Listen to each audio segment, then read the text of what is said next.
Europe 1 Matin. Aymeric Caron, l'interview. La région parisienne, le Rhône et l'Alsace, la canicule s'est donc installée dans plusieurs régions. Elle devrait durer plusieurs jours. Professeur Jean-Louis Sammarco, bonjour. Bonjour. Vous êtes professeur de médecine à la faculté de Marseille, auteur de Météo et Santé aux éditions J'ai lu. Alors les conseils pour affronter cette vague de chaleur. Tout d'abord, est-ce que de telles chaleurs, c'est une épreuve pour le corps humain ? Bien sûr. Ça demande une énergie, ça demande d'abord de l'eau à consommer, parce qu'elle va être comprimée puis dilatée sous la peau pour, en s'évaporant, refroidir la peau. Donc ça demande une première chose. La deuxième chose, tout ceci demande une énergie considérable. C'est pour ça qu'après ces journées, tous les gens en bonne santé se sentent fatigués par l'effort supplémentaire qui leur est demandé. Alors justement, vous dites qu'on se sent fatigué. Quels sont les autres effets concrets de la chaleur sur notre corps ?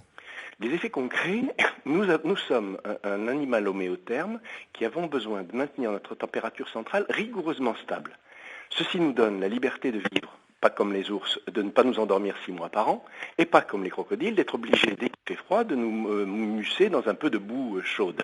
Donc on est libre 365 jours par an. Cette liberté, elle est chère, parce qu'il faut de l'eau d'une part, et il faut un appareil lancé qui va comprimer, dilater cette eau pour la refroidir, pour vous refroidir notre corps. Bon, vous dites concrètement il faut de l'eau. Alors déjà concrètement il faut boire beaucoup. Alors tenez-vous bien, un type de 30 ans qui fait du sport intensivement, un type de 30 ans qui travaille dans le BTP, vous le faites travailler à ces heures-là, aux heures chaudes, quand il va faire très chaud, au maximum il peut transpirer 10 litres. 10 litres. Oui, s'il transpire 10 litres, il faut qu'il les boive. Donc il doit y avoir 10 litres d'eau. Oui, monsieur, et dans ces conditions aussi énormes que ça. Alors que quand on va leur donner très généreusement 2 bouteilles d'eau, ils seront en déficit. Et d'autant plus fatigués parce que tous les équilibres ne seront pas complètement établis à l'intérieur de son organisme. Donc là, vous dites aussi ce matin que les employeurs doivent faire attention. Alors, j'ai entendu l'autre jour une chose qui m'a horrifié, c'est qu'on ne peut pas changer les horaires du BTP parce que ça dérange les gens autour. On a des gens qui éventuellement sont en danger de mort, en tout cas en danger de sérieuses atteintes à leur santé, et on dit « Oh, ça me dérange de faire du bruit le matin trop tôt ou le soir trop tard ». Excusez-moi, ça m'énerve un peu. Donc il faudrait selon vous changer certains Oui, horaires. Il y a des horaires qu'il faut pouvoir changer. Pour ceux qui ne travaillent pas en plein soleil, est-ce qu'il y a des conseils particuliers tout de même ? Alors, pas faire de jogging, même chose. Je vois régulièrement sur la corniche à Marseille de jeunes types en pleine forme faire entre midi et 2 du jogging. C'est vrai que la corniche est belle, c'est vrai qu'elle est longue, ça fait un joli parcours, mais ils le font le matin tôt, ils le font le soir tard, mais ils le font pas à ces heures-là. Ça, c'est vraiment stupide. Les conséquences peuvent être graves pour le cœur ? On a eu des gens qui sont morts, pas beaucoup, mais quelques-uns. Est-ce que vous avez envie... Si les gens s'aimaient un peu plus, tout bêtement, ils traiteraient leur corps avec plus de gentillesse, d'amour et d'affection. Alors, on dit donc qu'on peut boire beaucoup, même qu'il faut boire beaucoup. Est-ce qu'il faut également prendre des douches ? Alors ça, c'est la deuxième chose. Si vous prenez une douche tiède, pas très froide, mais plus fraîche que l'ambiance générale, vous allez refroidir votre corps. Comme vous faites le boulot, votre corps, pas fou, ne fera plus ce travail. Donc vous le rafraîchissez d'une part et vous le reposez d'autre part en lui supprimant un effort supplémentaire. C'est donc absolument recommandé. Si vous avez la possibilité d'en prendre 6 par jour, n'hésitez pas. Et si c'est plus, c'est pas grave. Dès que vous vous sentez un peu moite, un peu collé, un peu, oui. Il ne faut pas qu'il y ait dans le même temps des mesures de restriction d'eau alors.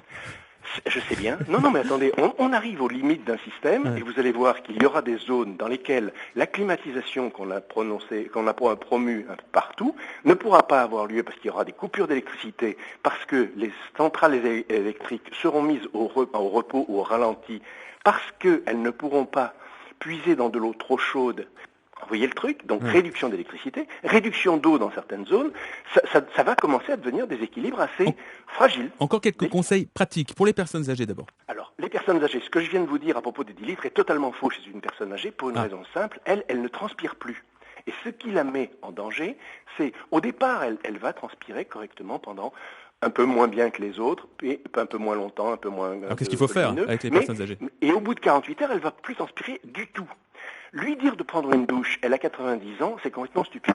Donc lui proposer et lui faire en permanence mouiller la peau, d'une part, pour remplacer à la surface de sa peau la sueur qu'elle ne fabrique pas, et favoriser l'évaporation de cette peau avec un petit courant d'air tendre, comment ça s'appelle, un petit ventilateur, d'accord. Vous voyez, un brumisateur. Alors le brumisateur parfait, à un petit détail près, là c'est monstrueusement cher. D'accord. Sauf s'il est à main, avec à pression, si vous voulez. Pour ceux qui prennent la route aujourd'hui, Alors là, est-ce qu'il y a des conseils particuliers? Oui, tout à fait. Il faut qu'ils sachent qu'on faisait la liste des enquiquinements cumulatifs. Il y aura des bouchons à certains endroits. Et là où il pensait circuler en 1 heure ou en 2 heures, il est possible que pour un accident sur la route, il se trouve 5 heures. Donc bloqué. À ce moment-là, il faut qu'il y ait des réserves d'eau à bord. Et s'il y a un petit, il faut impérativement, alors là qu'on parte avec le brumisateur pour le petit, quel que soit le coût, la santé du tout petit, fragile, qui va bien sûr pouvoir transpirer, mais que ça va épuiser, mérite qu'on lui fasse une dépense et qu'on le mouille en permanence pour qu'il n'ait pas trop d'efforts de lutte contre la chaleur à produire. Merci beaucoup, professeur Jean-Louis Sammarco, d'avoir été avec nous ce matin sur Europe 1. Je rappelle le titre de votre livre Météo et santé aux éditions J'ai lu.